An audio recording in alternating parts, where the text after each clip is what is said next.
Oui, alors il y a plusieurs éléments importants pour essayer d'analyser ce phénomène. Et le premier, déjà, c'est de, bien entendu, prendre conscience du fait qu'il s'agit d'une nouveauté, voire d'une innovation technologique. Mais en même temps, l'analyse de ce type de phénomène ne peut rester sur la dimension novatrice. Il faut réinscrire, me semble-t-il, ces innovations dans le cadre d'une histoire des innovations dans les médias. Et c'est ce qui permet d'en prendre davantage la mesure, de percevoir à la fois des phénomènes de continuité, mais aussi et surtout des phénomènes de discontinuité.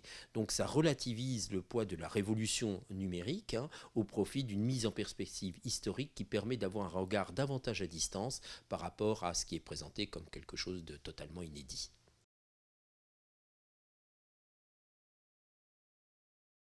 Alors, c'est aux organisateurs qu'il faudrait poser la question et peut-être moins à moi. En fait, il y a deux raisons principales qui expliquent ce choix. Le premier, c'est qu'au sein de l'Université de Lorraine, nous avons un master en journalisme et médias numériques. Donc forcément, les innovations de ce côté-là interrogent les enseignants et les chercheurs. On cumule les deux fonctions.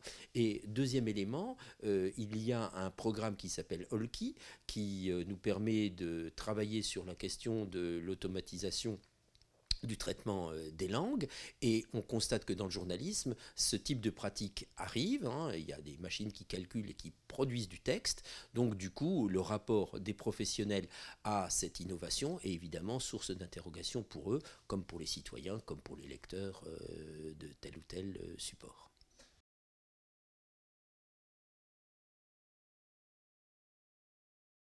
Il y a eu un moment, cette crainte dans le milieu que face à la multiplication des moyens permettant de faire de l'information, enfin ou censé en faire, c'est-à-dire à la fois la vidéo il y a une trentaine d'années, aujourd'hui les téléphones portables ou bien les forums, on se disait mais il y a une forme de déprofessionnalisation en quelque sorte, c'est-à-dire qu'un corps de métier n'a plus le monopole de l'exercice de son activité.